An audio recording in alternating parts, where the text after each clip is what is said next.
Hello, everyone. We're back. It's Benner, and I'm joined obviously with Kells. This is 90s Night. Welcome back to Black Fawn Distro's, one of our premiere shows, I guess, on our YouTube channel. We took a little bit of a break. It's the summer. We're competing with patios and sunshine and all barbecues and all that good stuff. But we are we're gonna see how rusty we are at this. Kells, how are you? Thanks again, obviously, for joining me. I love the fact that your new headphones are the same color as our new intro, which we have the awesome Chad Archibald, obviously, to thank for our quick new intro. We had to switch it up because we are we're trailer free. We're trailer free, which basically means like we still got a thing going on. We're still going to point you in the right direction to check out the trailer, but we were just getting flagged too often, and we kept kind of saying to people, listen, can we please use the trailer? We're just a small channel. We're just talking about the movie, and we're talking about movies we love. But some of the studios, which will be left nameless, not this one because we didn't try it out with this one, so we don't know. Right. But some other studios were like, nah, see you later. We want to monetize that trailer, which is absolutely, in my opinion anyway. I don't want to speak for you, Kells, but I think it's a bit ridiculous. So we got branding. Yeah. What's that? So yeah, exactly. For filmed in the 90s. Yeah. Exactly. So whatever, we're back. We're broadcasting on our YouTube channel, of course. And this is episode number 13. So we just completed our first dozen 90s nights, which I think is, we deserve a pat on the back for that. And we decided to, we were like, hey, what are we going to do next? And we got to talking. We were actually at Shockstock this past spring where we did watch this film. On VHS. On VHS. So Silence of the Lambs, iconic 1990s movie. And of course, we decided to do, we're thinking of doing, hey, why don't we do a couple other films as well? So we're going to do a serial killer trilogy. Now, we're not going to tell people what the second movie we're reviewing is until the end of this episode. So you have to remind me to say that. Okay. And that gets people, okay. That keeps people engaged, and people will watch the whole thing, or they'll just skip to the end of the video and figure out, or they'll just look at or they'll just wait till the next time. Yeah, who cares? Anyway, we're really pumped on this because we've had some discussions about sort of thrillers, and of course, maybe thrillers in the horror community is maybe a bit of a dirty word, whether or not it's horror or not. But I would say, so we started talking about this, and we figured, like, we're not going to say this is the kind of the genesis of this, but it definitely is very, very, very close. I think it's the film that sort of came out and was like, it sort of engaged a lot of people. It wasn't so horrific that nobody watched it, but it did have great word of mouth. And of course, in the 90s, we didn't have, we had basic cell phones. We didn't have internet. We didn't have, social media or anything like that. So it picked up steam. So people were like kind of fearful for going to watch it, but they still enjoyed it. And of course, the legacy of the film speaks for itself with all of the awards that won after it came out. So anyway, that is a long-winded way of saying we are reviewing Silence of the Lambs tonight. Now, if you're new to the channel, please, if you can, do us a favor. If you can just jump down here, or I guess it's over on your side, Kells, subscribe to the channel, just hit the notification bell, do all that stuff. Tell your friends about this, and like the video if you dig our reviews of 90s films, and we're going to keep them going. Like I said, we're going to do, this is one of 3 serial killer films that were released in the 90s. If you got a suggestion for the third one, let us know in the comments below, and we'll consider it, because we haven't really landed on that third one yet, but we do have the second one. We have that ready to go, but we've got it on lock. It's in the on deck circle. We're doing it for sure. Yeah. So, after doing like the vampire trilogy and the creature feature trilogy, we're like, what is the next biggest threat to people? Serial killers. So that's why we're going with this trilogy. That's the next one. Awesome. Of course, I am Agent Jackie Boy tonight, and you are a nice. How do you say it? How are you going to say that? Nice candy? I'm a nice Chianti today. Chianti, right? Nice Chianti. And of course, it wouldn't be a 90s night complete without a creepy cocktail. What do you have on tap over there for our listeners tonight? Yeah. So today I created a little, and I'm going to censor this because we're on YouTube and I can't say things. It's called the I'd F Me, and this is a delightfully unassuming mix of iced tea, vodka, because we put that in everything, cherry liqueur, and a splash of grenadine to make it a little bit more transformative, shall we say, just a slash. And it's really good, actually. I had one already. Taste test. And it's really delicious, actually. So That's in rotation for today. So highly Perfect. recommend. And Yeah. of course, if you were on our Instagram today, if you follow us on Instagram, you can get the you would have already had the recipe because we would have Yes. proactively put it up on our Yeah. grid. You can check it out With a over there too if you want the recipe to make some of your I don't want to say it, but you know what, when you were like, we got to censor the title for YouTube, I couldn't not think of Harvey Keitel from Dusk Till Dawn. So Yeah. mhm, And the mhm. the the promo photo also has a very nice picture of my very own Precious. She's a little bigger than the one in the movie, but she's there supporting the drink Large and in charge mixing. over there. Yeah. With with Zoe for sure. Who Yeah, with knows? It Sissa. might make an appearance tonight in the video. We don't know. We don't know. It's up to her, right? So, Yeah. Sure but thing. of course, yes, we're reviewing Silence of the Lambs, and we can go to a synopsis. We can go to anywhere on the internet to Yes. pick up a synopsis. But I decided a long time ago that the best synopsis is on the back of Blu-rays or VHS or wherever, however your 4Ks, however you're watching the movie. Now, the thing with this is a Silence of the Lambs. I don't have this on 4K, and I'm a little disappointed in myself because I really should own this film in 4K. But this is my standard Blu-ray. But as you can see, the text is so small on the back of this that I can't even read it. Now, I don't even have glasses on, but I couldn't. I don't want to do this, so I took a picture of it and zoomed in on my phone. So this is Signs we're going back getting here. old. This is going back here in the now showing some, and of course we've got our 90s night beer koozies as well. If you want to check out the Yeah. Black Fawn distribution store, you can order yours today, as well as our 90s night mugs. And of course, Yes, you have your own mugs now and your own I do. toques for Yeah. streams and screams for your show. And And there's a toque for 90s night as well, and the nice Goosebumps color theme. that's right. And they're so new that we didn't wear them tonight. That's how Yeah. new they are. Right. So if you want to order some stuff up, we'll throw a link down below. Check out the Black Fawn distribution store. We definitely, we really, really love your support. Thank you for keeping us doing these, keeping it fun, and thanks for watching. So now I should say I am drinking this. I didn't tell you what this was before we got on the air. You were like, oh, I know what that is. And any guesses? I'm guessing that's a Caesar. Yes, it's a Caesar. But with, how did you know? In a It's wine just glass. in a wine glass. So I listen, can I'm tell not by as the organized. texture. Listen, I know my drinks, man. I know my drinks. We were supposed to start recording this an hour ago, but I'm not as organized as Kells. So I just ran down to the fridge. I opened the fridge. I said, "What in here is red that I can drink?" And I just didn't want to drink like vodka and grenadine. So this is a Mott's Clamato Caesar, the one with the pickled bean, right? Keeping it Oh, fancy, because I figured, hey, with this, a side of pickled beans, side of fava beans, pink is whatever, up. and also a Mm-hmm. little extra dash of vodka just to keep things interesting. So, Yeah, because we put that in everything.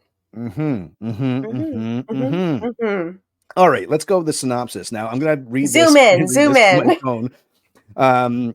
Okay, now what was funny about this Blu-ray as well is that it's one of the it almost feels like it's like one of the first Blu-rays released, because it had all the commercials being like, Definitely. here's your digital copy, you can put it in your computer at the start of the movie. Yeah. So I'm going to skip some of this, but we'll just get to the nuts and bolts here, right? So when FBI agent Clarice Starling, Jodie Foster, is assigned a case involving a monstrous serial killer, she seeks counsel from an imprisoned cannibalistic psychiatrist, Dr. Hannibal Lecter, Anthony Hopkins, whose fascination with the young woman is as great as his hunger for murder.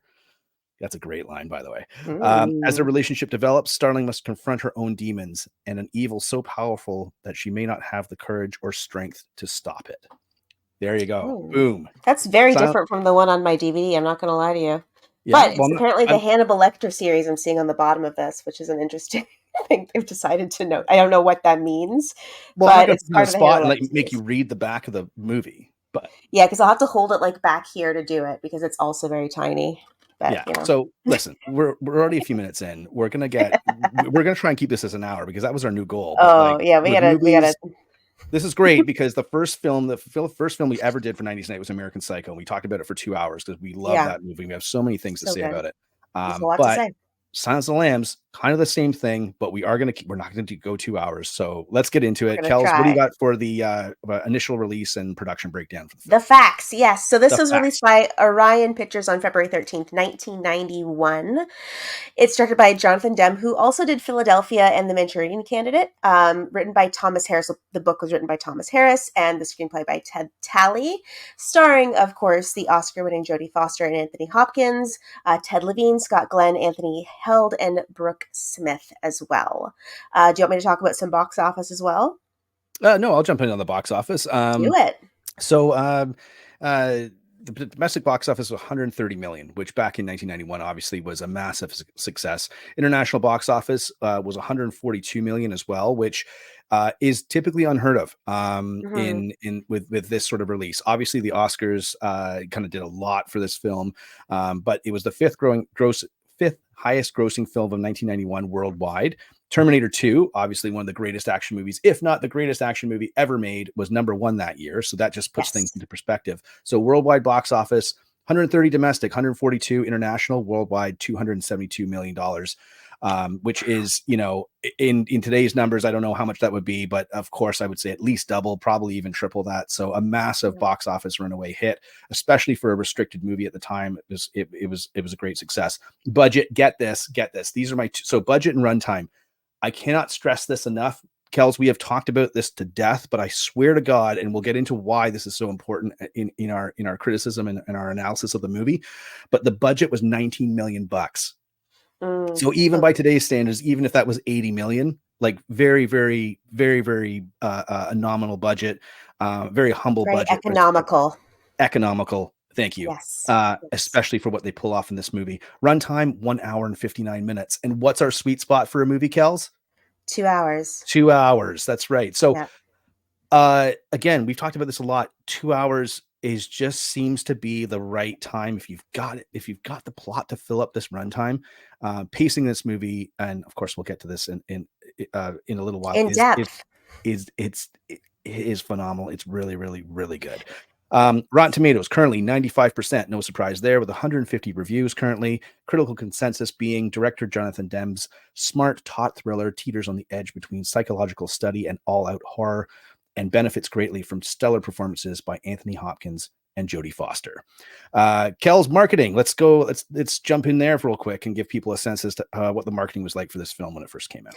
Yes. So a couple of taglines for this movie. The first one, a little bit lengthy, but that's okay.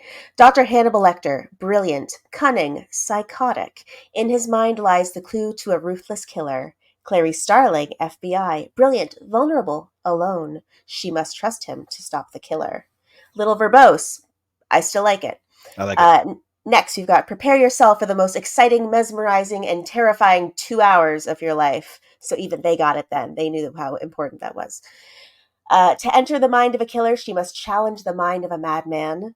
And finally, very briefly, may the silence be broken, which I find weirdly funny. I don't know why, but That's a that was a little marketing silly guy. to A me. marketing guy It's a came up with marketing that because guy. honestly, if you've seen the film and it doesn't really, no, Doesn't no. that's not what the movie is about. But I get it. It's on a poster. And speaking of which, I Mhm. actually, this is funny because you always underline that your memory isn't necessarily the greatest when you think about when you first saw films, correct? Like Right. that's Correct. I'm I not have a making that terrible up. memory in That's period in right. general. Yeah. Yeah. But honestly, I can't remember when I saw this film. I cannot remember the first time I watched it. I remember watching it, and maybe I watched it in pieces. Maybe that's how I first saw the film. Mhm. Um, when the film came out, I would have been, I don't want to date myself though, but I would have been 9 years old. Mhm. So, or 10, 9 and 10. So I feel like I was just a little too young. Like my parents really were probably like, I don't know. I don't know if this is like appropriate, a film to watch on like Christmas Eve or something. And for those of you who don't know, when films came out in the theaters way back in the day and they did a huge run, they wouldn't have hit like home video until like 8, 9 months afterwards. So Yeah. typically something that came out in February, let's say in 1991, probably didn't hit home video until like October of that same year. And of course, like the Academy Award run for the film would have kept it in theaters a lot longer as well. So I can't remember. Like I said, I remember seeing it on VHS. I do remember that much. So I must have rented it or something, or friends of mine must have rented it and we must have watched it. But it's a fantastic film, and every time I go back and watch this film, I will say this: if you're like if you're like frustrated with how films are made today, if you hate the loosey goosey plots and whatever, do yourself a favor, sit down, make yourself some popcorn, order a pizza, whatever, watch this movie. It is fantastic. As far as I'm concerned, it's a perfect film.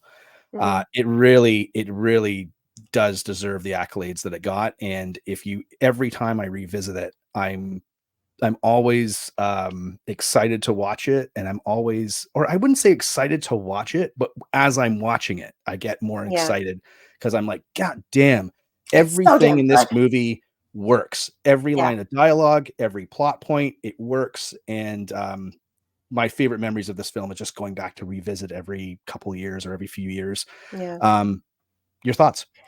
Yeah, so this is actually one of the few films that I do have kind of memories of when I saw it, but also kind of not. So I definitely saw it when I was young because I remember going to I went on like a trip to uh Disneyland when I was like 13, 12 or 13 years old.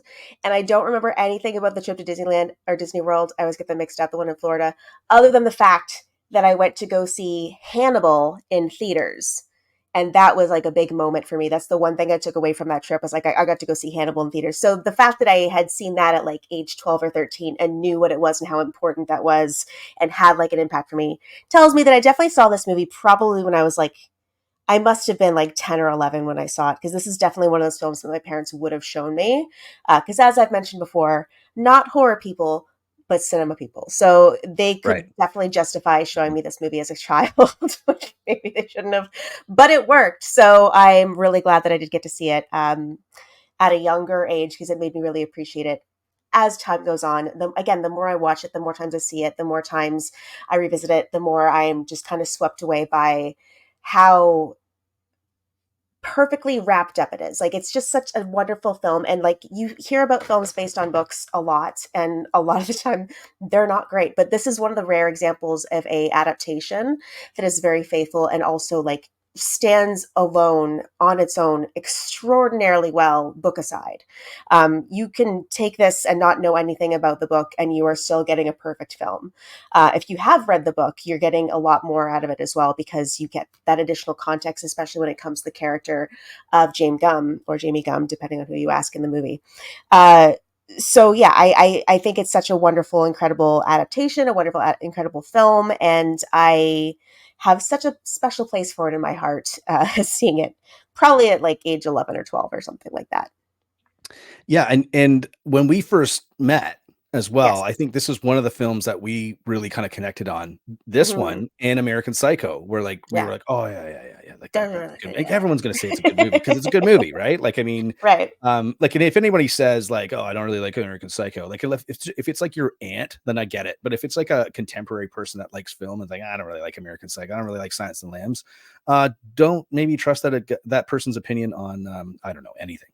Yeah, But it's like if your dog doesn't like a person, it's like you don't really trust that person. If yeah, you you're can show like, yeah, someone, you're always if you can like, I show don't someone know, man. yeah, if you can show them the business card scene from American Psycho and they're not like, yes, then that's not a Yeah. trustworthy person. Yeah, exactly. Hey, my dog's growling at that person every time they come around. I'm sure it's fine. No, Yeah, it's not. It's never fine. There's always something wrong. So they yeah, always know. Do they that's like your litmus American test. Psycho? No, that's how you know. Yeah, that's the litmus If your test. So dog's growling at them, they don't like American Psycho. okay, let's dive into this thing. Yes. Okay. I gotta say this.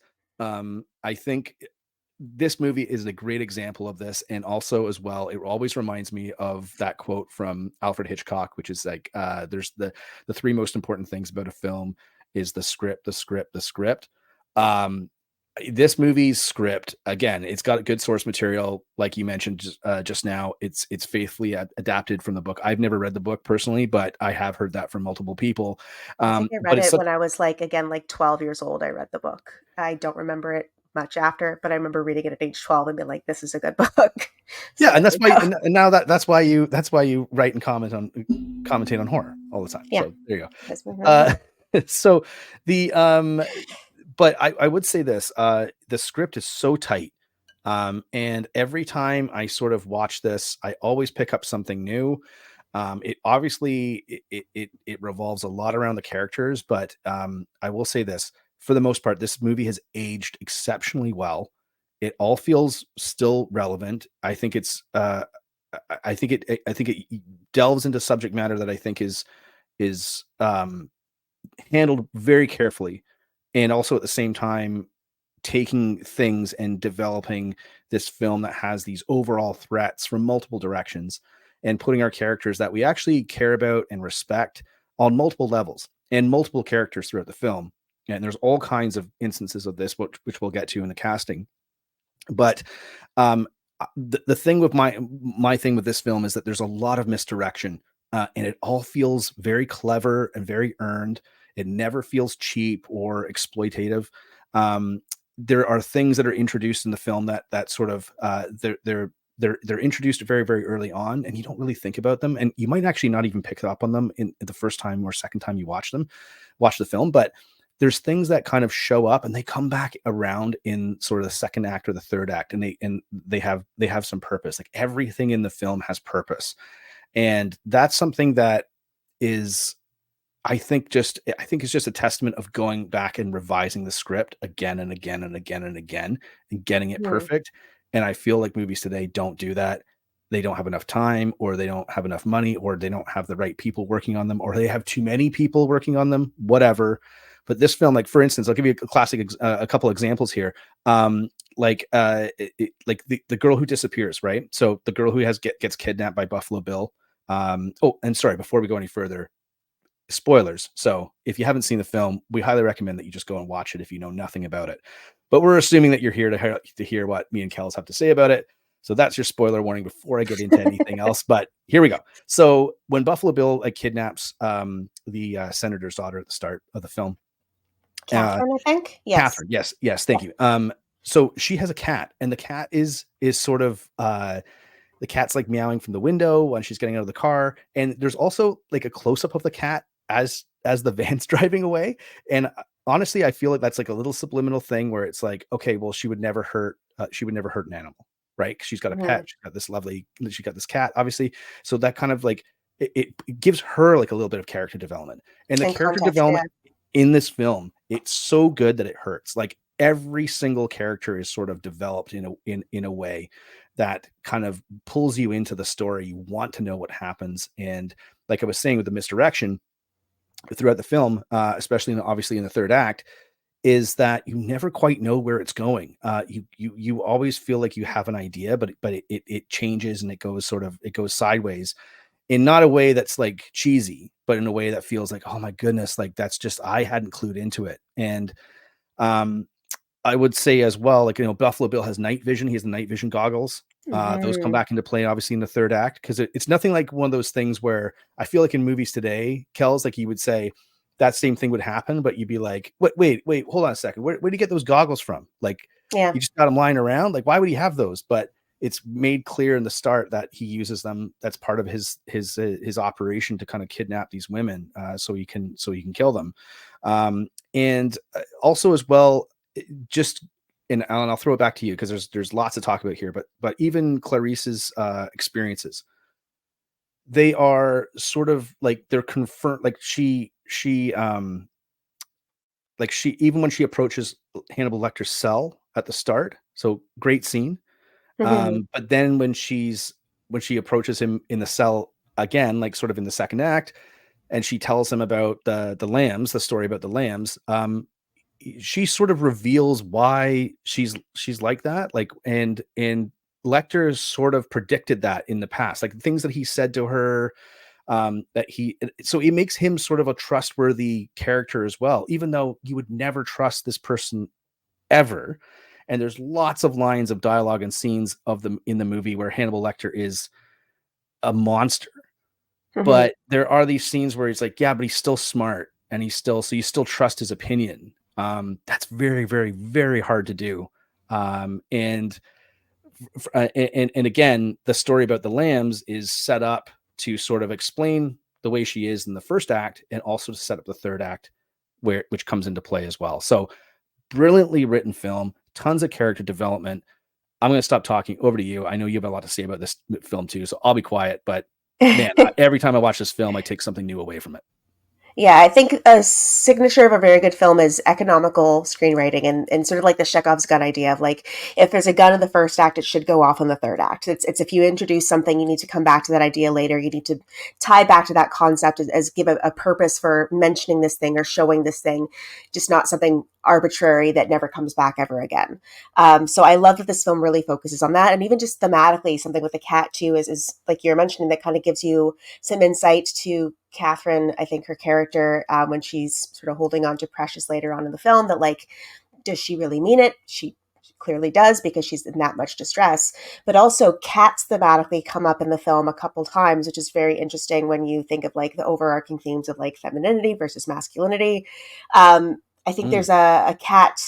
There's a couple times when Clarice, there's one scene where she's going to somebody's house, and then a cat is in the doorway, and she turns and looks at it, and it walks into a room. She falls into the room, and that's where she sort of figures out that like, oh, he's making a dress, and he's a seamstress or seamster, uh, and then sort of looks across the seamster. It's a word now. We'll have to look that one up. Yeah. And then I think there's another scene where there's something with a cat that kind of hints to her looking in the little music box and taking the little backing off to find more little bits and pieces of evidence. Yep. So there's a couple times in the film where cats are kind of used to bring someone's attention to something, which I think is really kind of lovely and clever, and kind of brings in that whole theme and pieces it together in a way that's not like beating you over the head with it, but is still kind of like subtle and very, very impactful at the same time. So talking about the characters a little bit. So Jodie Foster was interested in playing Clarice Starling immediately after reading the novel. The director, Jonathan Demme, was not really sure that she was going to be the right person for the role. His initial choice was Michelle Pfeiffer, who actually turned it down because she said, she was nervous about the subject matter. She didn't know if it'd be a good fit. He then approached Meg Ryan, who also turned it down because it was a little too gruesome for her. They were thinking about Laura Dern, but they were kind of skeptical of her as like a bankable lead choice. So Jodie Foster was ultimately kind of rewarded the role because she was so passionate about the character. And when you think about it, I mean, Jodie Foster was born in 1962. She would have been like 27 or 28 at the time of filming this film, maybe 26 to 28, I'd say, at the time of filming this, which feels young, but also feels like very young. Like the 27-year-old FBI agent is insane and happens, but it just seems too young as like a 30-something-year-old that I am now. I do love Clarice's character and her kind of introduction to the character, and like you were talking about earlier, those little bits and pieces that kind of give insight as to who they are. Like when she goes to the storage locker to kind of look through after she gets the clue from Lecter about checking out the storage locker, and she gives her pertinent content information to the storage locker guy just in case, which kind of leads on to like, she is a very thoughtful person. She's thinking ahead. She's planning ahead for the case of should something happen. She's not just, okay, it'll be fine, then letting herself totally. She plans ahead. She doesn't make rash decisions. She's very, very carefully thinking things through. I love the detail that when characters are talking to Clarice Starling, they're usually talking directly to the camera, but when she's responding, she's usually looking slightly off camera, which was an intentional choice that was done so that the audience would kind of directly experience her point of view and encourage them to kind of identify with her more clearly, because you're being looked at as you're being spoken to, and then kind of speaking back to somebody with being put in her place as where she is essentially. It is worth note as well that the production received full cooperation from the FBI because they thought it would be a great potential recruiting tool to hire female agents. They thought this would be a great idea. This is going to get a lot of people interested. And from what I understand, it worked as well. I feel like this would be a much more good recruiting tool than maybe like Longlegs, for example. This seems a lot more interesting. Whoa, that could be okay. No. I'm just saying in terms of like what happens to characters in Longlegs, and we'll talk. No, I was gonna. Yeah. I was just gonna say. Yeah. All right. Yeah. But the portrayal of Hannibal Lecter by Sir Anthony Hopkins, of course, is like the number one villain on the American Film Institute's 100 Years, 100 Heroes and Villains list that they have. And apparently, Martha Stewart and Sir Anthony Hopkins dated briefly during the production, but after the film was released, Martha Stewart like ended the relationship because she was like too skeezed out. She couldn't like separate him from the character. She's like, I can't do this anymore, which is a really interesting and probably good reason and kind of a baller reason to have somebody break up with you is because you're too good at a role and they're You're scared of too you good of an now. actor.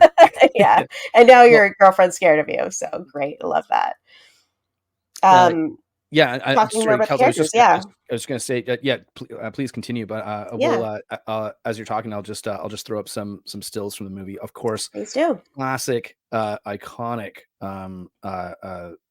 images that I think everyone's seen Hmm. before. But we'd be remiss if we didn't include them. So yeah, of course, Absolutely. here we go. Here we go. So one of the things about this character and this portrayal is that he doesn't really blink in his scenes. It sort of like feels reptilian because reptiles they sort of consciously blink. They don't blink, subconsciously like humans and mammals do. They sort of blink intentionally, and it feels very reptilian. It feels like you're talking to like an alligator. You're watching like a shark in a tank or like an alligator under the water, just like watching you and pacing. And it's such an interesting and creepy and unnerving thing because it's sort of constant movement, but at the same time, a stillness to it that's really discomforting and just, again, Oscar worthy, I think. Yeah, I mean, it's one of the things that I noticed too, which I thought was really interesting, was just the compatibility between the two characters. Yes. They're wholly different. Like you just mentioned, again, great casting options as well. Like if Jodie Foster had not been in this film, not that it's Mhm. not her role, but of course, Michelle Pfeiffer would have been a great pick as well, Mhm. especially in '91. But one of the things I did notice as well, I'm just going to flip between these two these two stills, is that they roughly have the same eye color as well. So Yeah. when they first meet as well in the cell, they sort of had the same. There's a close up of both of them. I try to capture both of these in these two stills, but they roughly have the same eye color, making them almost like they're really good foils against each other.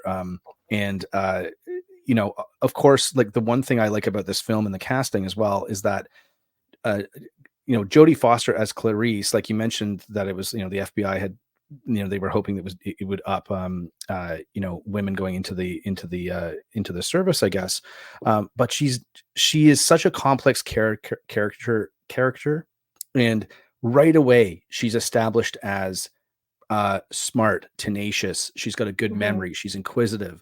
She's resourceful. She's also She's personable. observant. Yeah. She's very observant. She's not like like her classmates respect her. Like and it's not like it's hidden either. Like she's a very small person. And Mhm. that is like, they don't have her standing on apple boxes in this movie either.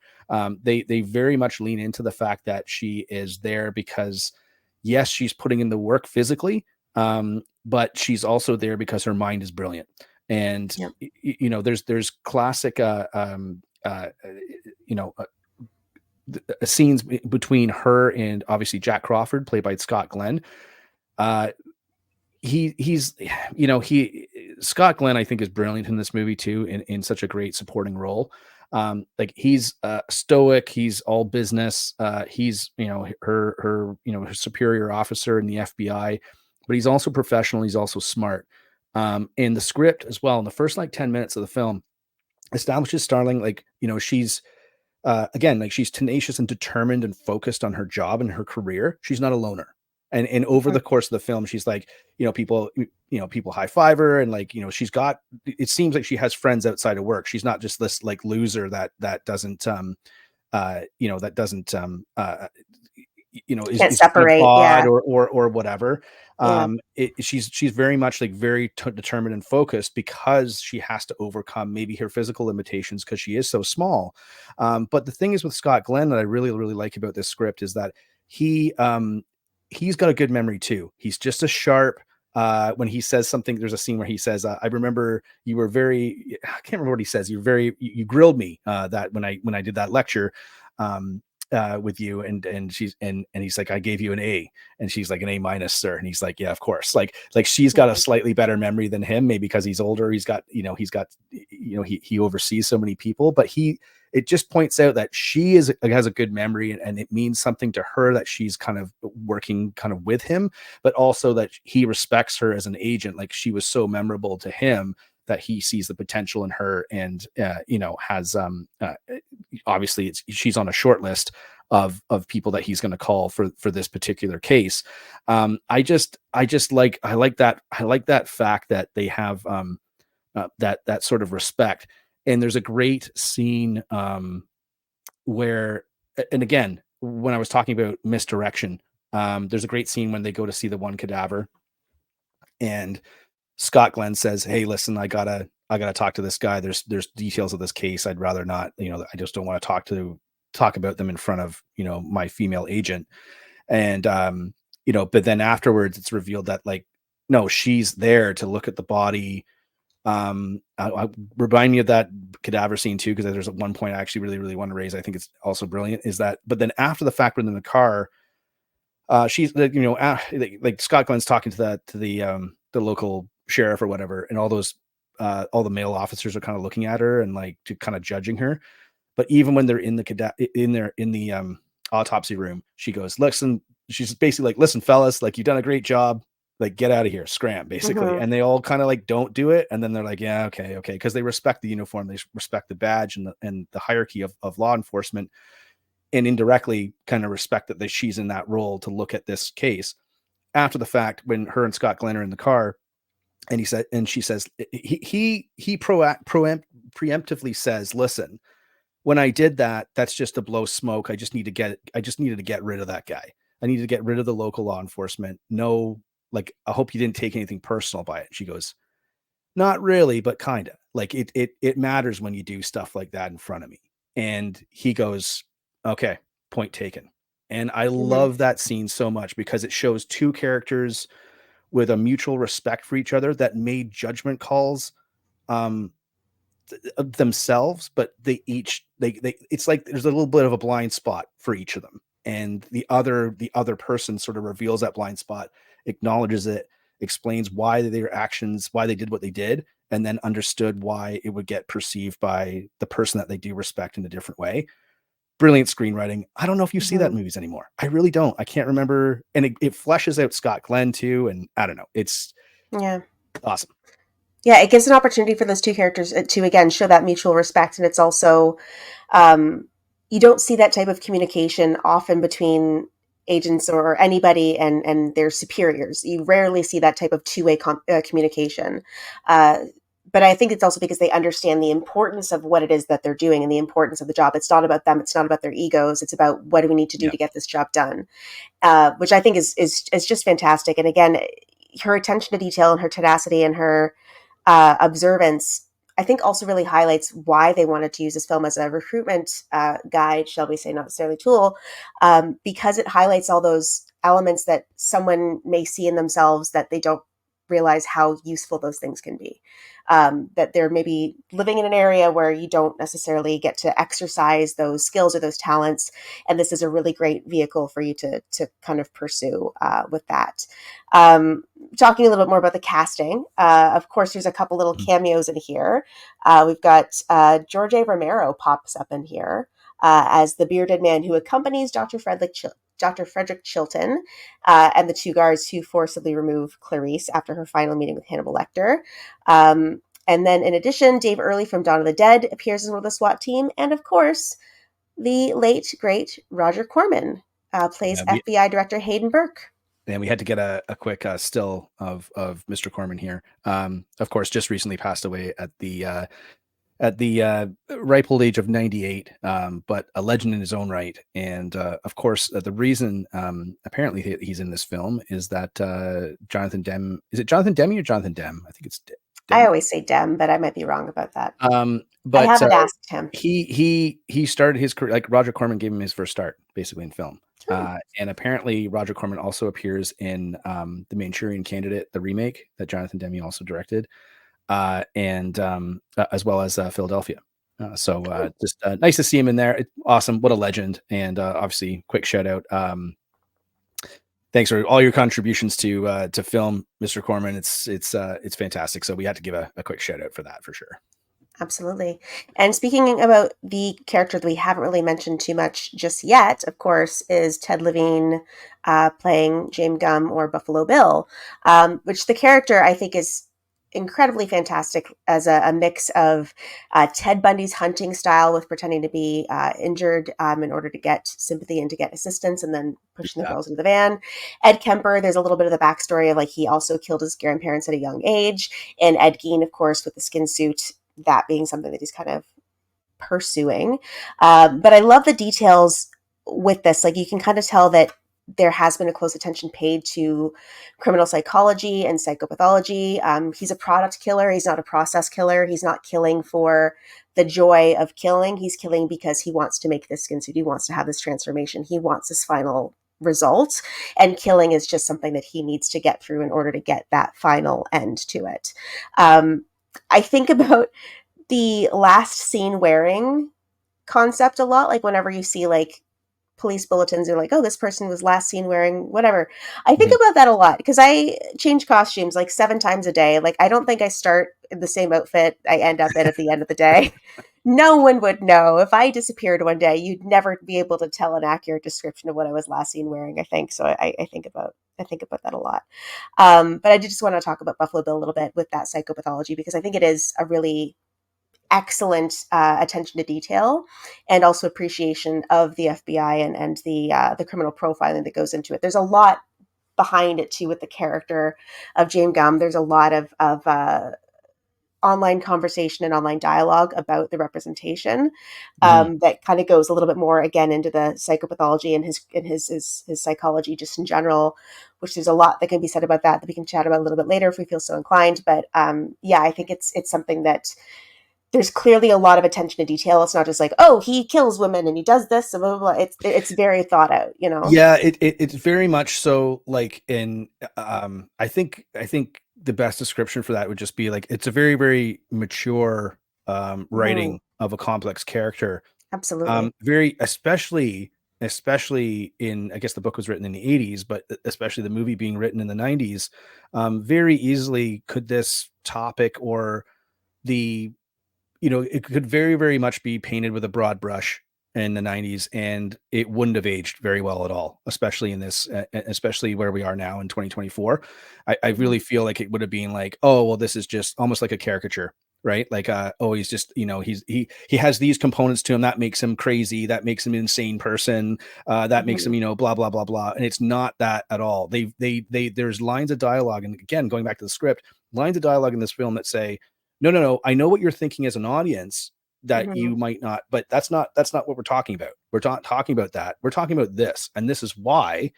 And this person is not what you think in a generic sort of round the water cooler type talk that you might have in the 90s. And I'm Yeah. being I don't want to get like, I don't want to get too into it, uh but I would say when there's a line where he says no, he's something way way way worse. Like His, he's a predator, and this yeah. is His, why. And it's from years of abuse that he's developed this this he this hates his own this identity and this yeah. Yeah. psychotic nature where he needs to hurt other people. And it's very, very brilliant. And I think it's a movie again that will age. I think it'll always be one of the best films of all time because of that, Yeah. the just the maturity and the level of care that was put into how we're going to present this person. And again, I mean, what you were saying, Kells, is it's probably true that they might not have been looking at it one way and really just looking at like, let's just get this to be very, very accurate scientifically or from a Yeah. psychiatric point of view. But that's still, two things can be right at the same time. And I think it's a testament to the script. Yeah, and one of the things that kind of is discussed in the book, and I can't remember if they go into it in the film at all, but as I mentioned, he the character James Gumb kills his grandparents, I think at like young age, but he's obviously sent to prison and spends a lot of time there, and so a lot of his pathology comes from that idea of transformation and just not knowing his own identity and wanting to be something and someone like his mother could love or something. And even just visually, you see little hints of that. Like when you're kind of panning through the dancing scene where you're sort of panning through his room, you see evidence of like Nazi memorabilia and things like that he's like picked up this stuff while he's in prison and just trying to like find an identity Yeah. for himself. It's not necessarily about dysphoria. It's about just not knowing and not knowing who he is as a person, not as an identity, but like as an individual, and not knowing where he kind of feels like he belongs. So he's frantically reaching out to anything that he feels like can give him the transformation that he wants. He just wants to be something different than what he is, and he doesn't know how to accomplish that. So yeah, there's a lot that can kind of that goes into the book that discovers that a little bit more and digs into a little bit more to create that pathology. But I find that it is something that a lot of the time in under a modern eye, for example, it gets sort of painted very broadly when there's a lot more to it under the surface, I think. Yeah, and the other thing too is that there's almost three villains in this film, Yeah. and of course Anthony Hopkins, Lecter is definitely a villain, like, but Hmm. he becomes this person that you do trust because of how trustworthy Clarice is, right? So a lot of Buffalo Bill's, the makeup of the character and the explanation of just the kind of backstory, like just to fill in those gaps, are provided by Lecter. Now you could say that he's an untrustworthy narrator just because of who he is and what he's done. Very, very clear. He eats people like he's like he's insane, right? Like, Hmm. and it's no someone you wouldn't want to have over at your house. But the fact that he makes that deal with Clarice to say, "You tell me the truth, and I'll tell you the truth," it makes it very. It's just this phenomenal. Um, every sort of interaction kind of has this sort of gravitas to it, where you're like, "Yes, I'm in. I'm so into this because I really want to know more about Clarice. I want to know why she's doing what she's doing. I want to know why she's so dedicated to her career, and not just her career, but in such a very specific part of the FBI, which is not for the faint of heart. Like she's tracking serial killers. Uh, just so I don't forget that scene where she's in the autopsy room, Yeah. and she turns around and they unzip the body bag and they kind of like whip it open, and she turns around, she gasps, but she says Bill. And that scene to me is very, very clearly like the men in the room are very much like, is she going to be able to handle this? Like that's the concept. Scott Glenn seems to be unsure too, but he's confident. He's confident, but he's not sure because he's never seen her in this position before, perhaps in the field at least. And she turns around and says, "Bill," and she's emotional in that scene, maybe even scared, you could say, but not necessarily of the body, but of the psychology of the person that who made this body, basically. And I think it's Hmm. just little tiny things like that create so much nuance in the film that you buy into the fact that all of this is really happening. I will say too, because you just mentioned the camera going through the room. There's a lot of scenes too where the camera is from the perspective of the person, of the audience. Yeah. Even when Clarice is like I was saying, how everything kind of is introduced and then comes back around again. When she's training, there's that scene where she's pulled out of like the boxing session, and she's walking through the crowd of people. That's shot from first person perspective. Obviously, going through Buffalo Bill's lair, or his basement is shot from there as well. And I think that plays right into how it draws the audience in. And I think that is why the third act delivers so well. Yeah. When it's from the perspective of the night vision and Clarice being in the dark. But yeah, we're at 48 minutes, Kells. Yeah. I Where was do you going want to to say go? quick. You pick. Where do you want to go? Yeah, well, I was going to say quick note about the third villain in the film, who I think is Dr. Oh, Frederick sure. Sorry. Wilson. Sorry. Yeah. Go on. Yeah, Yeah. absolutely. So I think that it's interesting because when you look at the kind of three like quote unquote villains, one of them is definitely more villainous than the others, but at the same time, they're all kind of pursuing a motive, and that's sort of what drives every single one of them. Like for Buffalo Bill, like he just is taking on what he feels is any identity that suits him at the time, and he's just trying to, he's just very disturbed, he's no sense of self, and he's just trying to figure out who that is.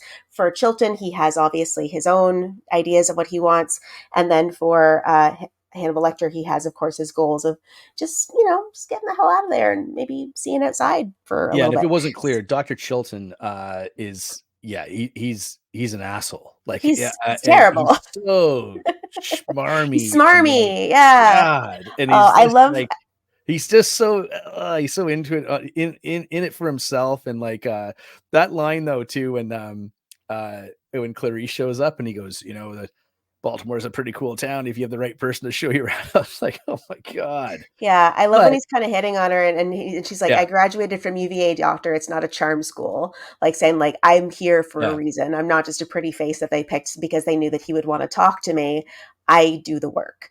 And yeah. I love that. Yeah. And of course, like his ultimate fate is another thing where like Lecter, obviously, like you were saying from the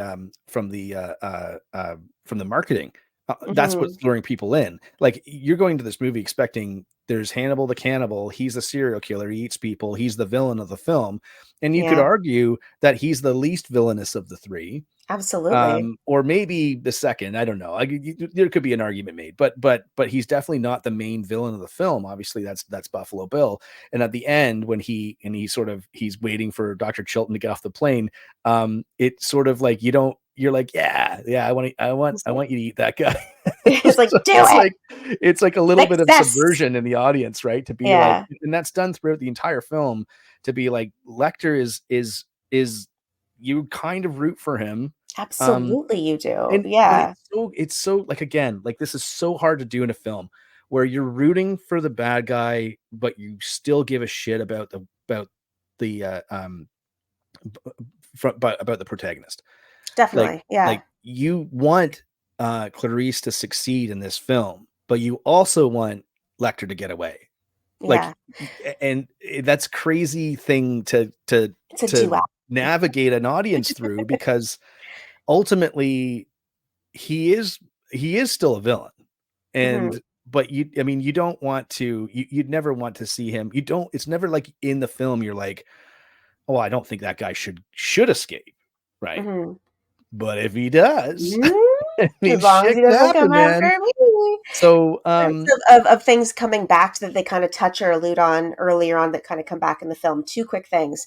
So, sure. for the introduction to Hannibal Lecter, you know, first off, it's a great method of storytelling where Chilton's showing her a picture and saying like, "Oh, he did this to a nurse when he basically got out and attacked her," and he shows her a picture. We never see the picture, which I think is Yes. way more effective because, of course, our imaginations are going to be far more drastic and gory and gruesome than anything they could actually show us. Because not knowing is part of what makes it so tantalizingly horrifying. But during that conversation, he mentions that when Hannibal Lecter attacked that nurse, his pulse never got above 85, but later on, when he's escaping, there's a paramedic that he mentions that the patient has a pulse of 84, which again is a nice little thing that comes back from Oh, what's mentioned shit, I didn't earlier notice on. that. Oh my Yeah, god. so it Alright. kind of demonstrates like how calm and like collected he is despite everything that he's doing, which just adds another elevation to the character of like how he's just, as Chilton says, he's a pure psychopath, so rare to capture one alive. From a research point of view, he's our most prized asset, because he is like, I Mhm. get that it's terrible to say, but like he's a fascinating person, and because he is so cognitive and so lucid, he would be absolutely astounding to study. So I on the one hand, I slightly get where Chilton's coming from with having them as like this prized asset that he just wants to study and like dig into his mind and find out what makes this guy tick, but doesn't make Chilton a good person. Still a Well, Chilton's smarmy, not doing it for that reason. Chilton's but doing it for his own personal his gain. own gain. Yeah, Absolutely. everything Chilton He does is wants to get out of there himself. um Yeah. but I do feel like, I mean, obviously Lecter's character is a lot of his character is built around manners, which is Yes. very interesting as well. Very He polite. very, Yeah. very polite, very but It also would be very considered aggressive. rude to go after Clarice That's Starling. right. Yeah. She says Yeah. that. He also thanks Barney, who is the orderly Yeah. at the I don't know what the Prison prison Institute. institute prison. And he, even when the lights come on, he says, "Thank you, Barney." And when he's all kind of when he's put into the I don't know what you would call that, the stand up cage The thingy. restraint. Yeah. Thank you. The restraint is he says something to Barney too. He says Barney, like, so he has this sort of like respect for people that treat each With other respect. with respect and Yeah. kindness, and which obviously Clarice picks up on, um without you know, just so we to make sure that this podcast doesn't go, this episode of Nice Night goes to 4 hours. I feel like it's a nice segue to talk about some of our favorite scenes. I didn't Yes. really put down a lot for this because I think I know what we're probably going to talk about the most is that, is this the greatest escape scene in cinematic history? Oh, without a doubt. Yeah, absolutely. I mean, there's a lot of films, there's a lot of action films that are entirely based around escape scenes, and yes, they're great, but this is by far the most thrilling, I think. It's what I love about it is it has that ho moment when you realize what he's done and you figure out what's going on, but it I don't know. There's something about it that just makes it like he's pulled one over on you. He's got you too. He's a little too clever even for you. And again, showing how calm and collected he is, and also how much he's thought this through as well. That he's planned it out so meticulously that it actually works, is just stunning. Like it's such a wonderful way for this character to escape. It's not like a brute force. It's not a Well, it's a little bit of brute force. it's a little bit of brute Still, force. yeah. It's some carving force. That's the thing is it's brute force, but it's also detail work because he has to be like so precise about cutting that face off. But again, like it's not like brute force punching his way out. It's not like smoke bomb and he sneaks out and you don't really know how he does it. You know exactly how he does it, and that's what another thing that makes it so exciting is that there's a little bit of mystery, but not really. You still kind of know how this went down, but not until it's revealed, which I love. Yeah, and I think I remember when I saw X-Men 2 Hmm. years and years ago when Magneto escapes. I was like, that's the greatest escape in a movie since Hannibal Lecter, but I still Mm, think Hannibal Lecter's the best. Um, absolutely. and again, yeah, like you just mentioned, it's very the setup is great. You obviously have Jodie Foster kind of walking into this room again, more character development for her when everyone's just like, you can't make like, do you know the protocol? And she's like, I've done this before. Like, it's not my first rodeo. Yeah. I've spoken to him multiple times, and everyone's just like, holy shit, like, okay, as you were, like, go in. Um, so it like, I love this like we have just this for our audience that's just listening, we have this still where she walks into the kind of the main room, which has this giant cell, big production on this scene, but I love it too. There's also a Beautiful. scene where the camera pull, like the camera is sort of at the top of the room where it shows barbed wire, so it's like barbed wire is also around the upper windows of this larger scale sort of courthouse room, I guess it would be. Hmm. And yeah, I mean, fantastic. And it's just the fact that this is the scene that she reveals about the lambs and the lambs screaming and that sort of thing, and really kind of connects. It's the last time they see each other in the film, not the last time they speak, but the last time they see each other. And this is again, like, I mean, I always try and think in terms of like, I do this with music too. Sometimes it's like, imagine like listening to this song for the first time. You know what I mean? Like, imagine listening to like Thunderstruck by AC/DC. You'd never heard it before. Like, you'd never, ever heard that song before. And you hear it for the first time. You're like, holy crap, You're man. thunderstruck. Oh, Yeah.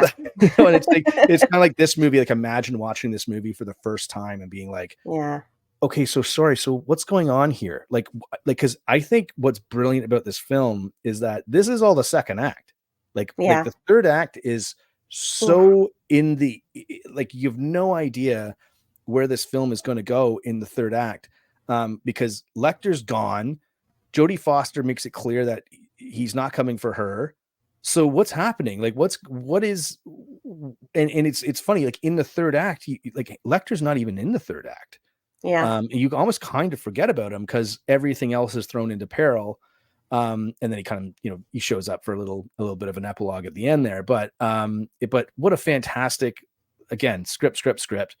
Yeah. The third act being, again, Oof. my favorite scene next to this is the reveal on how it's set up of the big switcheroo at the end, Hmm. of what house the cops are going to and what house Clarice is knocking on the door of. Um, Before we jumped on here, I had to rewatch a couple scenes because I was like a little bit behind, admittedly, and I just had to rewatch them to figure out how did she get to this conclusion. What's awesome about this film, and it's funny too because I had some thoughts I won't get into on this podcast, but on the new season of True Detective, obviously also starring Jodie Foster. But I will say this: there's like clear detective work going on throughout this whole film, but also it doesn't let up in the third act. I feel a lot of movies get lazy, a lot of scripts going, oh god damn, like we just got to tie this up, right? How are we going to tie all this up? Mhm. And I think there's definitive detective work that goes into how she's going to find, she goes and talks to the victim. Her and her friend figure out, like, there's a note from Lecter, doesn't reveal too much. They kind of have to figure it out of how the bodies sort of like What order? what order, and it's, of course it makes sense and it's believable, and it's not this crazy coincidence thing. And then she goes, okay, I'm going to go search for this.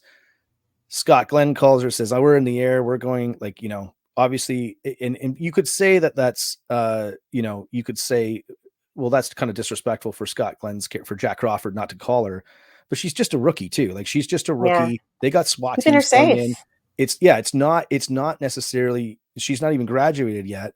Yeah, she's there for the detective work, not for like the on the ground boots on the Right. And grass, like fighting stuff. Yeah, but he also clearly says, we couldn't have found this guy without you.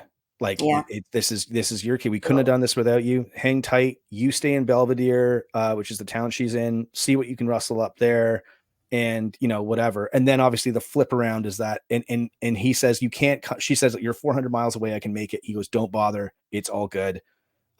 You're too far away. Clearly establishing that nobody's coming to her rescue. Clearly hmm establishing that she can't, like. And then when it happens, when the switcheroo happens on the houses, you're like, oh my god, like yeah, it's so debilitating as an audience to be like, now I don't know, I have no idea what's going to happen right now. Like, I have yeah, no clue. And is Lecter, like, you forget that Hannibal Lecter's even in this movie anymore, yeah, and you're completely focused on Clarice's safety and how she's going to get out of this, if she gets out of it at all. uh what a brilliant fucking movie. That's all I'm gonna yeah. say. And I love that there are little clues that Lecter does drop to her. I mean, obviously throughout the film there's clues, but there's the comment that he makes about how it's something that you covet. Uh, I think the quote is, "We begin by coveting what we see every day. Don't you feel eyes moving over your body, Clarice? Aren't you? And don't your eyes seek out the things that you want?" He's Yeah, telling her like this guy lives across the street. Like he's watching her constantly. Like that's how you find him. And so I that whole scene in the basement is just like the most, even having seen it, I don't know how many times, like probably a dozen times, every single time I get to that scene, I'm still like locked on, can't look away, so tense. Like it's just the most heart in your throat kind of scene that you can watch. It's so well done. The music is perfection. The lighting and or lack thereof is so much more impactful and so much more terrifying. And you can see in her face, she has no idea where she is. She's petrified. She doesn't know where she's going. She can't see anything. She's not familiar with this house, with this area. She knows that danger's literally lurking around whatever corner, but she doesn't even know what the corners are. It just yeah, adds this whole elevation of terror. And yeah, it's just I love that big climactic scene, because like you were saying, after the second act, after that escape act, how do you top that? How do you top that? You top that with night vision in a terrifying basement. That's how you top that. yeah, and also as well, like throughout that, especially in that scene, um, Hmm. is that how much the audience knows in this movie and how much the characters don't, and then the characters figure it out, right? Like, so even in that scene, when he opens the door, you're like, oh shit, like it's Buffalo, like, oh my god, like what's gonna happen? Like, she doesn't know initially, Hmm. then she figures it out because she sees the moth, and then and so she knows, she has a clear sense of the threat, and but also she has a clear need to save the Catherine, victim, yeah. Catherine. Sorry, I don't know why I can't remember Catherine's name, but anyway, Catherine in the basement, because she knows, not necessarily that she's in the basement, but she's definitely in the house, Hmm. maybe possibly still alive. And but then she's in this, like you said, in the basement, she can't see anything, she and it's terrifying because also her fear kind of comes into into play, because she knows how dangerous he is, like she Hmm. knows how vile and vicious and psychotic he is. He will kill her and he will skin her alive, like Yeah, that's and sort no of one like, knows she's there. no Yeah. one knows she's there, but she has to go in. And the one thing I took away from this film, I think is sorely missing in films today, is like the representation of fear. and the Mhm. and the representation of bravery and courage when it's attached to fear. Yeah. They are so different today than they were, and um, like just jumping into some situation and not thinking about the consequences. I don't know if that's courage. I don't know if that's bravery. It almost like it's almost stupidity, right? So, but once it's like just having a fear about something and then still facing it creates an amazing sense of like guts in that character. I think you see that in Starling when she first goes to see Lecter, like you were saying about the photograph, right? Like they don't. It's not like they don't show photographs in this movie. They show all kinds of photographs of murders in this Mhm. movie. They just don't show that one. Uh, Mhm. and your mind fills in the blanks. It's a horrific photo. But when she goes to see Lecter, like she's scared. Like she is scared to go and see him, but understands that fear and decides to go do it anyway. And I think that's a couple of times she does that as well. I think she's scared to tell him a story about the lambs too. Yeah. It's a different kind of fear, but it's that psychological fear of revealing too much to someone that you possibly don't know or someone who could be a threat.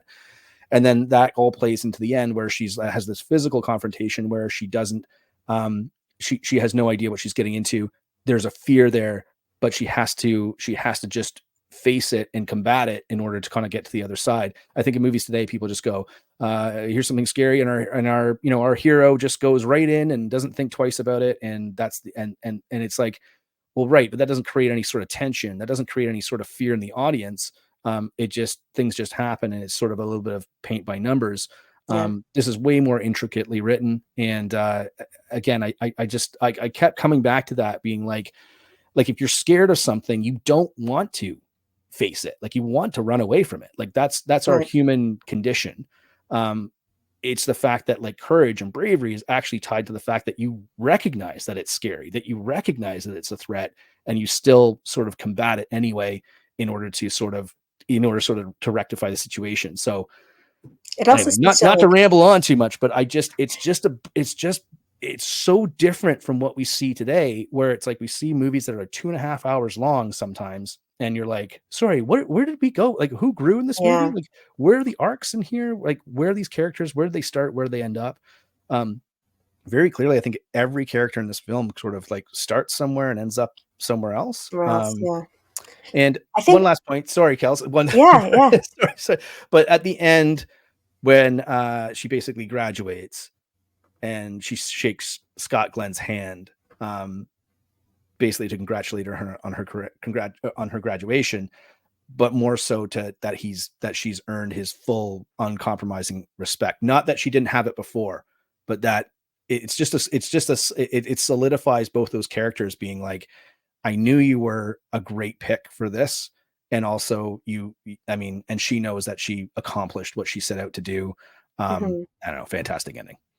I think also that fear and the going in face of that fear also speaks to what a consummate professional she is, that she knows that like no matter how afraid she is, it's not even just bravery, it's she has to do this. She knows this is her job, that she has Yes. to not let this guy go. She has to go in and finish this.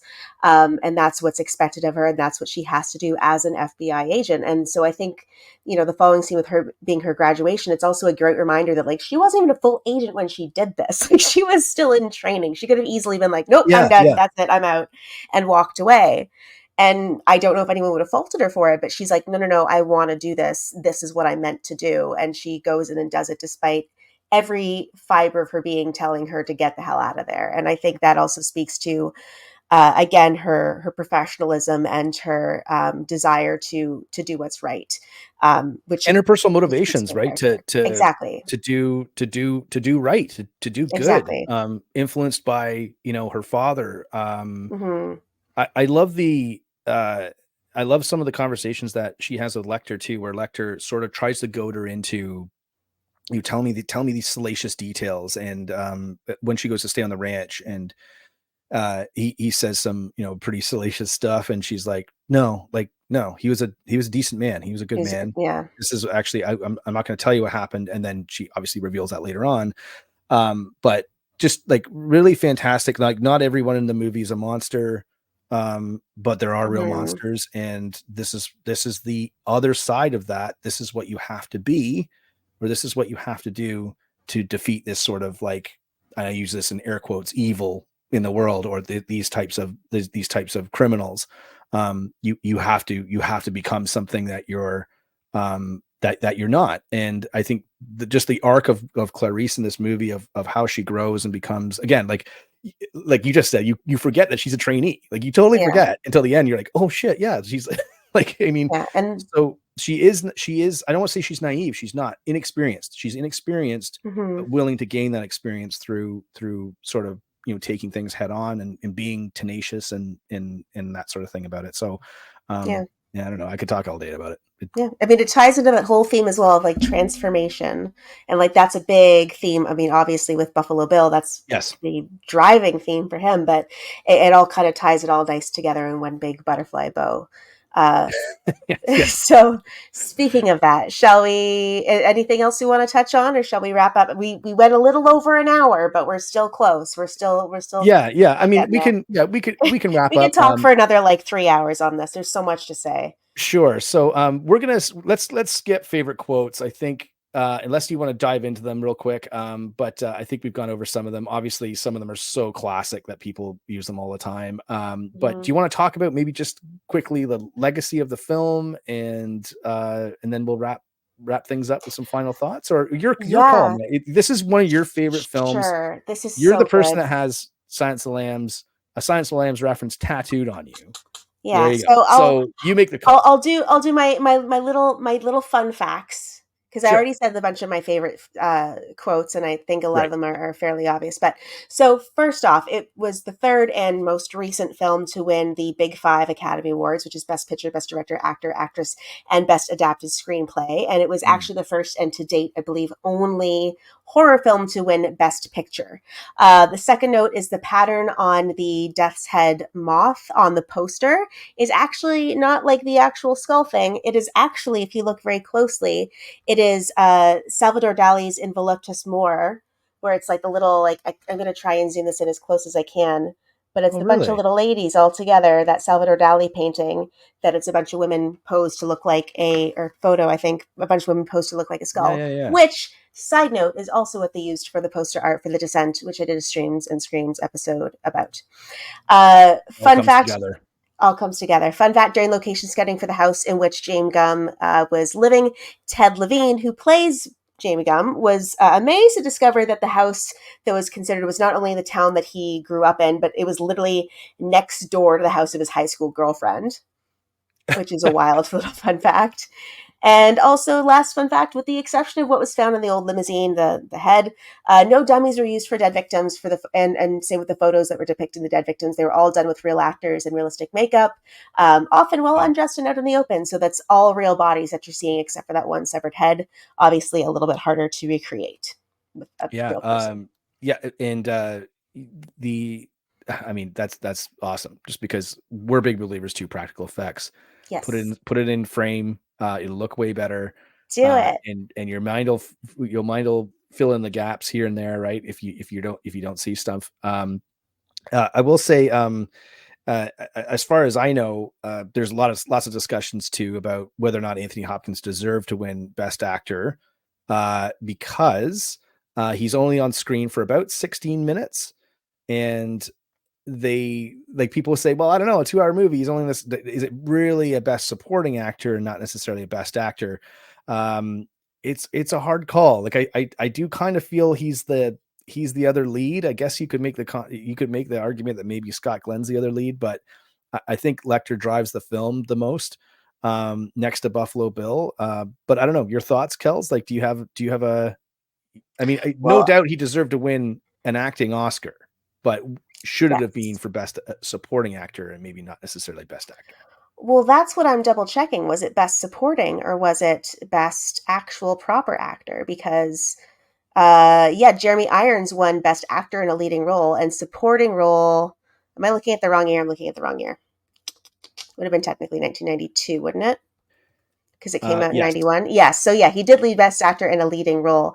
But the other nominees were Nick Nolte for The Prince of Tides, Warren Beatty for Bugsy, Robin Williams for The Fisher King, and Robert De Niro for Cape Fear. So, Cape Fear, that is a tough one to beat out. However, I think even though he's on screen for a limited period of time in The Silence of the Lambs, his presence looms over the film in such a way that when you think of Silence of the Lambs, you think of Hannibal Lecter. Like that is like immediate like word recognition Yeah. that everyone goes to. Like that is the character, that is the role, this is his movie, even though he's only in it for under 20 minutes or whatever the timing is. I can't remember off the top of my head. But They say it's about because 16 minutes or maybe 24 with but I guess references, scenes and stuff like that. Yeah, other scenes. the question is what does leading role mean? Because Buffalo Bill's not the leading role in this. You No. would say that he could be the supporting role, whereas Anthony Hopkins as Hannibal Lecter, he's the lead actor in this. Like he is the guy in this movie. Jodie Foster, obviously the lead actress, but he is driving this film forward as a character. And So I think it does deserve Best Actor because I don't think of this as a supporting character when you think of Silence of the Lambs. yeah, and it's the other thing too as well is that whether or not I can't remember the guy's name, the guy who plays Buffalo Bill, Mm-hmm. whether or Ted not Levine. is that Ted Levine? Sorry, Ted Ted Levine Levine. plays. Yeah, Yes, yeah. sorry. He I always think that he is Dr. Chilton, but that name anyway. Yeah, Dr. Chilton just seems like a Ted Chilton, right? Anyway, yeah. but yeah, Ted Levine, whether or not he would have gotten more praise or more accolades or more awards had he been played by somebody else. I think part of the thing with that character is that he's sort of character actor. He's not really known. Hmm. Whereas Anthony Hopkins obviously had an established career. So, because I mean, Ted Levine's amazing in this movie too. Like he's terrifying. Yeah. And whether or not maybe he should have won Best Supporting Actor, I don't know. Maybe I don't know. I'm not sure. I But feel like, because maybe he's overshadowed by Anthony Hopkins, I guess is what I'm getting at. yeah, I think that with Ted Levine in this, I think having it be a character actor or a relatively unknown actor is definitely a smart move because A, he's perfection as this character, and B, I think it allows you to really be terrified of him that much more because it's not recognizing somebody that you're like, oh, it's just this guy playing. Like he is able to inhabit that character in a way that um, he is unrecognizable. And Anthony Hopkins, he's still recognizable as Anthony Hopkins. You're still like, oh, it's Anthony Hopkins as Hannibal Lecter.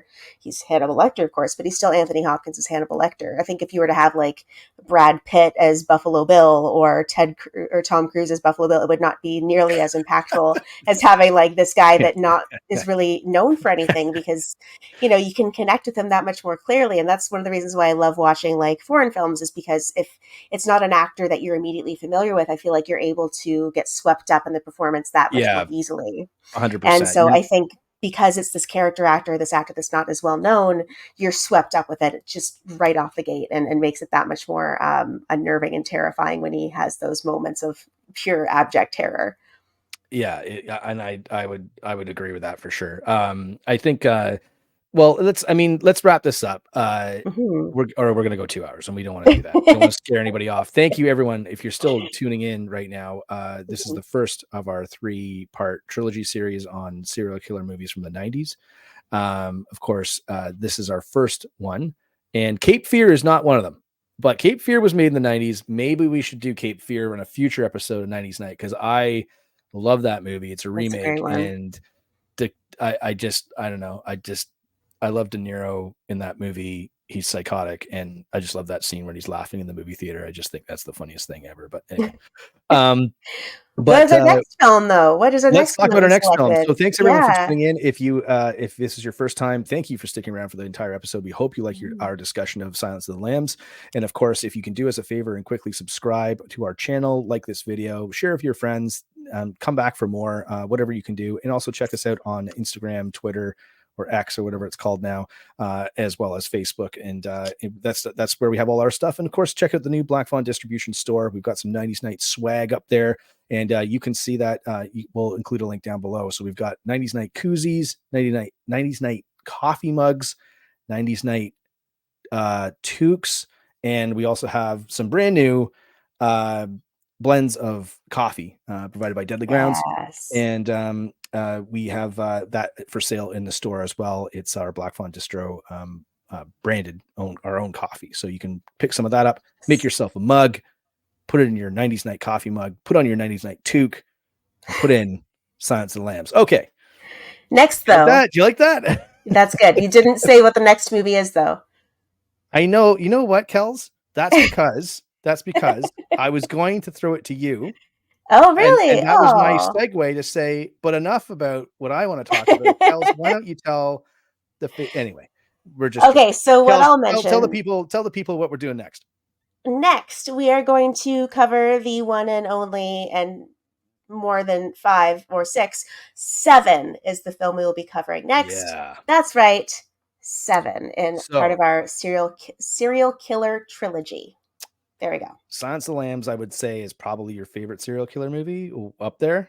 Oh no, maybe not your favorite serial killer movie, because I Saw the Devil as your favorite movie of all Yes, time. that's correct. That is correct. Yes. But let's say 90. Let's say My 90s. favorite 90s movie. Okay. Yeah, I'll say And, that probably. and Yeah. when we were talking, I was like, you pick one and I'll pick one. So you wanted to do Silence of the Lambs. Yes, I And I was did. like, and of course I wanted to do it too. So I was just like, oh, I guess so. But like, and then I was like, oh, we should do 7 as well. And I'm really pumped about 7 because Mhm. this Silence of the Lambs set the bar for 90s thrillers, and maybe thrillers from then on. And I really do feel that 7 is one of those films that is a counterpart to that too. So I'm really excited to dive into that. We'll try not to keep it an hour 20 next time. So we do apologize Yeah. for going into overtime here, but final thoughts on the film, Kells, and then we'll get out of here. What's your take on the legacy of this film and closing thoughts? Boy, howdy. So the legacy of this film, I mean, it's unparalleled in terms of the impact it's made culturally, and just the impact of the character, like how purely iconic that 20 minutes or 19 minutes of film has become for all of eternity. They've had TV show spinoffs, they've had sequels, they've had prequels, they've had all this stuff pop off from this one film and book as well. Like I said, I think it's probably one of, if not the best book to film adaptations created. And I think it also kind of did an amazing job of changing the way we look at serial killers in movies, because we had, a lot of slashers in the 80s. When you thought of people killing lots of people, you thought of like the slashers and the Jason Voorhees and the Michael Myers and the uh, death spas and stuff The like that. So Pinheads and the Pinheads, yeah. So you thought of like all those big slasher movies, Maniac, et cetera, et cetera, et cetera. But I think that this kind of turned it from a slasher into like a more sophisticated serial killer thread that is based more on true crime and based more on actual psychopathology. It was followed by Copycat in 1995, 7 in 1995, Kiss the Girls in 97, The Bone Collector and The Watcher in 99. It kind of just started this new wave of looking at serial killers very realistically. And I think that is fantastic, because I think we need to take them seriously sometimes.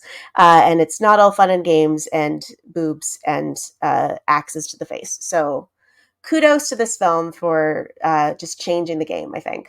Yeah, I would agree too. And I would say that it does it grounds the horror in real life. Mm-hmm. Serial killers do exist, and Mm-hmm. they're horrible, and they create all kinds of chaos and carnage and murder and pain.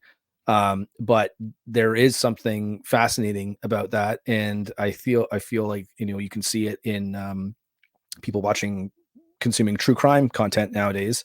Mindhunter, et cetera, et It cetera. Yeah. people they like diving into that and looking there. I'm not saying people are obsessed with it or anything like that. I just think it's a very interesting topic, I do. because it is a sort of a real horror that you can sort of get some that you can study and you can get some insight on. And I think people just find it interesting, and I do as well. So Yeah. It's grappling with the dark side of it, humanity. yes, and you do as well. I didn't mean to I do. Yeah. didn't mean to Exclude me from the murder. I find it very interesting, let me tell you. And but the legacy of the film too, I think, is like one of the things that I think it really opened up the door for like horrific content to be, if it's well written, to be accepted by mass audiences. And I think people do like being scared, and I think people do like being in tense situations, and I think people do like their heart rate being pushed over 85 when they're watching a movie. And I really do feel like this movie especially especially when I watched this. So I recently watched Alien and Aliens because I'm going to see Romulus this week. Or next week, sorry. No, This week. whatever. Next week, This thank week. you. But so I just seen, obviously, people talk about the heroines of cinema and the greatest female characters of all time. I would argue some of the greatest characters of all time, regardless of gender. But Ripley is up there. Ripley's always number one. People just say Ripley right away. Laurie Strode is always the other one. And I say this too. And I think Clarice Starling might be more impressive than both of them. Sarah Connor's the other one. And I think my closing thoughts on this film is like, I just don't quite understand movies today. You don't need to copy everything. The fact that every studio is trying to like figure out what to do with every IP and reboot everything and requel this and three booquel that, or whatever the hell, like, just go back and watch some of these movies in the, like, obviously in the 80s and the 90s. Like, just, you can get influenced by that. I mean, talking of Romulus, Fede Alvarez, one of the, I think, best directors working today. I know you share that opinion, but you can't help but think like how influential this movie was on Don't Breathe. And I think this movie is more influential on films that got made after it, as well as films that get made today, than people ever realize. It's not like that film that you're like, oh, that's kind of like that Leonardo DiCaprio meme, like a like like, oh, I recognize that. It's like it's the film is so nuanced itself that even the influence of it is nuanced as well in films that came after it. So I'd love to go back at some point and talk about the sequels, with the prequel and the sequel to this movie, because I don't necessarily think that those movies are that bad either. I think they're pretty solid. It's just that this one, to me, it's a 5 out of 5. It's a perfect movie. I had one minor gripe I'm not going to say on the air, but you corrected me on that. You're like, nah, it's not a gripe at all. And I was like, yeah, okay. Well, I hadn't thought about it, but so that's fair. It is a perfect. I hadn't thought about logic. You illogical idiot. You idiot. Why would you ever think that? No. Fool. Out. Just a public flogging. Yeah. But I would say, I go back to one of my opening statements of this film is that if you haven't seen a great film in a long time because you're frustrated with the films out there today and how Hollywood makes films today, I would say go back and watch this film and just sit down and really immerse yourself into it. It's fantastic, and it's definitely worth the 2 hours of your time, and not a moment more. You don't need more than that. So there you go. Those are my final thoughts. Till next time. Tonight I was Agent Jackie Boy from Silence of the Lambs, Benner, because I'm a little guy, and of course Kells McNell's a nice Chianti, who is obviously my co-host, gotten the strobe lights going. I don't have that sort of production value over here because I'm because I have old technology. I don't know what the hell, man. Like, I don't even know how I do it. I don't know how I do it. But listen, until next time, we're gonna be back with 7, and then if you've got a suggestion for what we should do to close out this trilogy, let us know. We've got an idea in our head, but we haven't fully committed to it. Let us know in the comments below. And we promised that we would have the trailer for you. So we're not going to show the trailer as part of the show, but we are going to include it. It should be down here, or no, down, I think, where Kells is. So we might be above it right now, but it'll be on the screen. Check out the trailer for Silence of the Lambs. Till next time, I'm Benner. This is Kells McNells, and we'll see you on another episode of 90s Night.